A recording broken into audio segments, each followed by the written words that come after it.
Greetings, dear viewers. In the wake of yet another mass shooting in the United States, people are asking, yet again, what is it that causes these mass shootings? Well, is it white supremacy? Sometimes it's a white supremacist doing that, such as that church in Charleston a few years ago. It wasn't a racist motive in this case, most recently in Florida. It could be drug abuse. It could be mental illness in some cases. That's what causes people to commit these mass homicides. It could be economically motivated crime. Though usually, if it's a robbery, they can tend to kill one or two people, try and get the loot, get out of there. There's not that much money to be made in spraying a classroom with bullets. It could be notoriety. And that's why some people like Anderson Cooper have the very sensible policy of not naming the killer, because then they're copycat crimes. Other disaffected and depressed teenagers say, well, let's go down in a blaze of inglory by killing a lot of my classmates, and then my name will echo down the centuries. So don't give these people the recognition that they crave. So these are all factors that could be behind mass shootings. But there's another thing that's common to mass shootings: guns. You take the mental illness minus the gun, and the person's much less lethal. You take somebody who wants to commit a robbery, but they don't have a gun, and they're much less lethal. You take a drug addict, you deny him access to a gun, and he's much less lethal. White supremacists without guns are much less lethal. Religious nuts without guns, again, are much less lethal. Yes, there are other ways of killing people, but the gun does appear to be the weapon of choice with anyone who's hell-bent on killing their compatriots. Now, I often get this from gun nuts. Well, but knives can kill people too. You're going to prohibit those too? Well, no, I'm not. It's true that the knives can kill people, but in practice, they very seldom do. Virtually everybody has plenty of knives in their house. A lot of people don't have guns. And to kill someone with a knife, one usually has to be within arm's length. Now, it's true that knives can kill people by throwing them, but people seldom kill others by throwing the knives.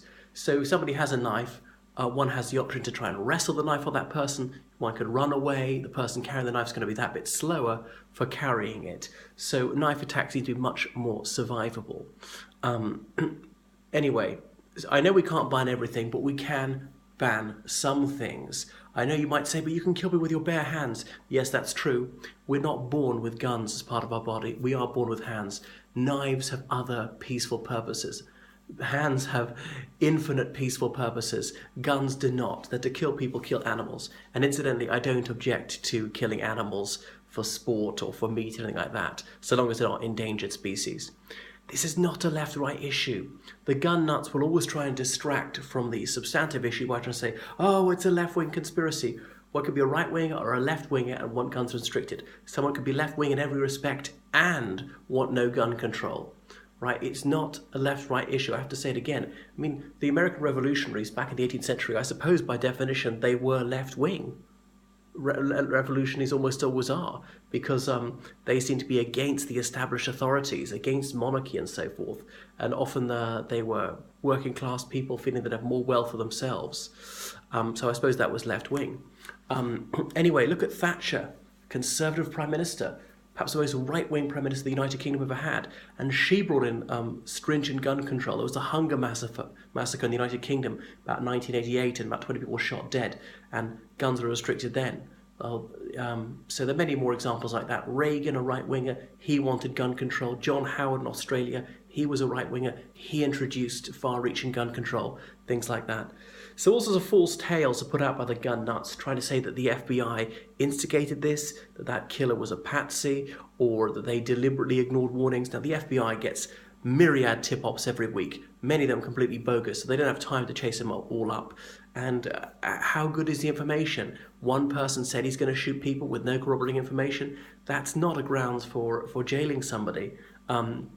And a lot of the gun nuts are then real civil libertarians saying, oh, you can't put people in jail without really good reason. Well, quite true. We can't lock people up just on the word of somebody else. There's got to be due process.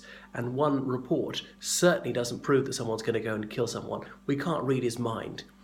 Or that there were multiple shooters without any supporting evidence at all. So anything to distract from what actually happened, which is somebody who shouldn't have had a weapon at all, had an automatic weapon and was able to kill is it 17 people, shot 43, not all of them have died. So will Trump encourage Congress to introduce gun control? He's talked about getting rid of these extra ammunition, what do you call them, bump stocks for automatic weapons. But I don't think he will, because he won the Electoral College because he got 77,000 votes in the crucial swing states. Had those 77,000 votes gone the other way, Hillary would be in the White House, and he's desperate to win again next time. The NRA voters are practically all Republican voters. So if he encourages significant gun control, then he will lose those people and probably lose the next presidential election. So what's more important to Trump, his own vanity or the lives of American children? We all know the answer to that. It's clearly his own vanity, a man who's named all these towers after himself. So, there has been a very dolorous drum roll of such massacres, and the next one is just a matter of time. Unfortunately, I doubt anything will happen. Why should this be any different? And I know in the wake of a horrendous tragedy, there can be a wave of wild emotionalism and people can do foolish things and abridge civil liberties too much. But this is not an isolated incident. It's part of a very well-established pattern. I've seen where such events have been misused. Let's say the Dunblane massacre in the United Kingdom in 1996, 20 children and their teacher shot dead in school. And the legislation was too far-reaching, banning handguns, and even Olympic shooters couldn't train in the United Kingdom. That had been an exemption for the 2012 Olympics for people to have those firearms there. But anyway, in the United States, this would not be an overreaction because the rate of gun deaths is just so high. So I support gun rights, reasonable gun rights. The gun rights in the Republic of Ireland, where I come from. They're gun rights in the United Kingdom, where I'm also a citizen, but they're balanced against the right to life. So people who are adults, who are sane, who don't have a criminal record, can have a firearm of a certain grade in a lockable cabinet, and nobody else knows where the key is. And that's that. And people can enjoy their gun rights without posing a grave danger to the public.